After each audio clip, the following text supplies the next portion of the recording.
Hi ma'am, நான் தமிழ் செல்வி, அனிருத்தோட அம்மா. Experience நல்லா இருந்துச்சு. அவனுக்கு முன்னாடியே இந்த மாதிரி ரிப்போர்ட் இருக்குன்னு தெரியும். ஆனால் இப்போ எப்படி இருக்கான் அப்படிங்கிறது தான், இவனை பற்றி எல்லாமே பாசிட்டிவாக தான் சொல்லுவாங்க. ஆனால் இப்போ இவன் கொஞ்சம் நெகட்டிவாக பண்ணதுக்காட்டி இவனோட இதுக்கு தான், டிசிப்ளினுக்கு தான் நான் இங்கே கூட்டிகிட்டு வந்ததே. இப்போ பார்த்தோம்னா எனக்கு தெரிஞ்சு நீங்கள் சொல்றது பார்த்தா அவன் எமோஷனலாக தான் ரொம்ப அஃபெக்ட் ஆகிருக்கான் அப்படிங்கிற மாதிரி தான் எனக்கு தோணுது. ஓகே. ஸோ ஓவராலாக நிறைய கைட்லைன்ஸ் எடுத்துக்கிட்டீங்க. அதில் எது நீங்கள் கண்டிப்பாக இதை நான் ஃபாலோ பண்ணுறதுக்கு ரெடி? நான் டென்ஷன் ஆகாமல் அவனுக்கு கைட் பண்ணுறோம். அதுதான், நான் டென்ஷன் ஆகி தான் அவன் பாதி அஃபெக்ட் ஆகுறான். அது எனக்கு புரியுது. ஆனாலும் என்னடா அது சேஞ்ச் பண்ணிக்க முடியல தான் நிறையா.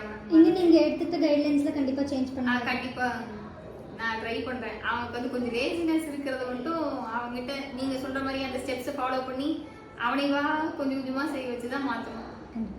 ஸோ இதில் ஓவரால் நிறைய டாபிக்ஸ் பார்த்தோம். எது உங்களுக்கு ஃபேவரட் டாபிக்னா?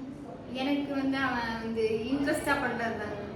அவன் ஒவ்வொரு விஷயத்துலையும் நம்ம இன்ட்ரெஸ்ட் கொண்டு வந்து இது பண்ணுறது தான். ஓகே. ஸோ இன்னொரு பேரண்ட்டுக்கு இந்த மாதிரி உங்களுக்கு ஸ்ட்ரெஸ் இருக்கும், நிறைய பேரண்ட்டுக்கும் இந்த மாதிரி இருக்கும், அவங்களுக்கு என்ன சொல்லணும்? நம்ம ஸ்ட்ரெஸ்ஸாக இருந்தாலும் அதை வெளியே காமிச்சிக்காம அவங்க கிட்ட கொஞ்சம் பாசிட்டிவாக மூவ் பண்ணணும். ஓகே. இந்த ஓவரால் எக்ஸ்பீரியன்ஸ் எப்படி இருந்ததுன்னு? எக்ஸ்பீரியன்ஸ் நல்லா இருந்துச்சு. அவனை வந்து நம்ம இருக்கிறத இந்த குழந்தைங்களுக்காக தான், அவங்கள நம்ம ப்ராப்பர் கைட் பண்ணுறது தான் இருக்குது. அது தேங்க்யூ மேம். தேங்க்யூ.